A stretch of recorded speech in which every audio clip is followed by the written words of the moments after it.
Alors, l'abaya, on en parle énormément, hein, Benjamin, mais est-ce qu'on a une définition de ce vêtement? Est-ce que d'abord c'est un vêtement religieux? Dites-nous. Alors, pour se faire une bonne idée, je crois que l'idéal, c'est d'essayer d'en acheter, d'aller voir les professionnels du vêtement, voir ce que c'est que cet abaya. Je vous ai mis quelques spécimens, entre guillemets, et on peut définir cela comme un vêtement ample qui laisse donc voir allez, les mains, les pieds et le visage. Le voile ne fait pas partie de l'abaya. Pas grand-chose, mais le voile ne fait pas partie de l'abaya.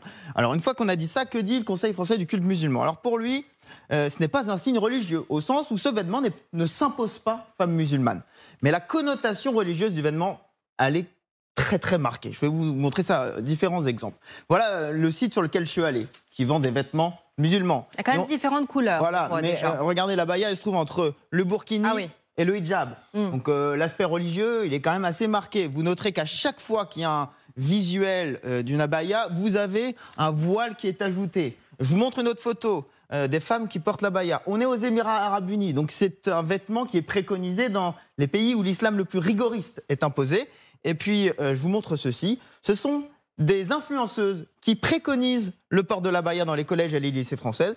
Vous voyez qu'à chaque fois, ces jeunes influenceuses sont des influenceuses musulmanes. Donc l'aspect religieux de l'abaya, il est quand même très marqué. Oui.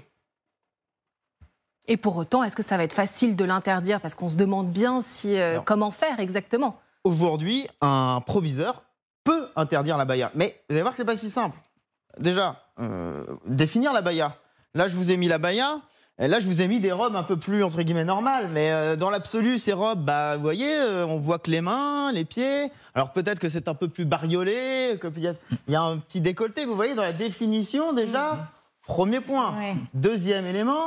On a tous des abayas dans nos, dans nos placards, hein, si vous partez comme ça. Mais l'abaya, c'est juste la robe ou c'est le voile aussi? C'est le vêtement, c'est pas le voile. Donc il y a déjà un élément de définition, si vous voulez. Il peut y avoir des jeunes filles qui disent « Mais attendez, non, moi c'est une robe longue ». Et puis des jeunes filles, écoutez ce qu'elles disent. Pour elles, ah non, c'est pas un élément religieux, c'est un élément de mode. On les écoute au micro d'Antoine Bourdarias.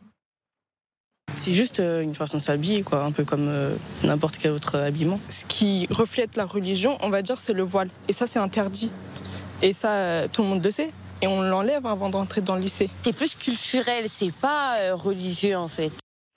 C'est là la difficulté, parce que si on reprend la loi de 2004, il est écrit « Le port de signes ou de tenues par lesquels les élèves manifestent ostensiblement une appartenance religieuse est interdit ». Et donc là, le ostensiblement et le manifeste, en fait, pose question. Et c'est là que Gabriel Attal veut aller plus loin. Alors, circulaire, loi, on l'écoute, c'est pas encore très clair. Je vous annonce, j'ai décidé qu'on ne pourrait plus porter l'abaya à l'école. Oui, la question du comment, effectivement, elle reste entière, mais quand même sur le fond, sur la décision même, sur le principe, c'est l'anti-Pap Ndiaye, finalement, Gabriel Attal, hier soir, sur TF1. Quand on interrogeait Pap Ndiaye à l'époque sur le sujet de l'abaya, vous vous souvenez, il avait refusé, je cite, de publier des catalogues interminables pour préciser les longueurs des robes. À l'époque, le ministre craignait surtout une défaite de l'État en cas de recours devant un juge administratif. On voit que ça a l'air, c'est pas le message en tout cas qu'envoie aujourd'hui Gabriel Attal, qui veut imprimer sa marque à l'éducation nationale, mais il y a un super ministre au-dessus de lui qui n'est autre que le président de la République. En tout cas, c'est entendu presque comme la principale annonce de Gabriel Attal, le ministre de l'Éducation nationale, en cette rentrée. Oui, on a quand même une question.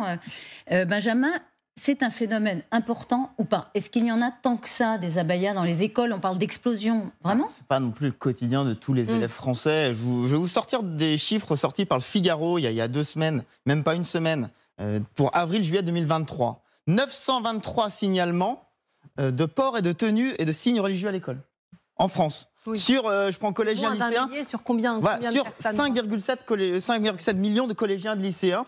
On parle dans cette note de 150 établissements concernés sur 11 000 collèges, lycées. Donc effectivement, on est sur un pourcentage très très réduit.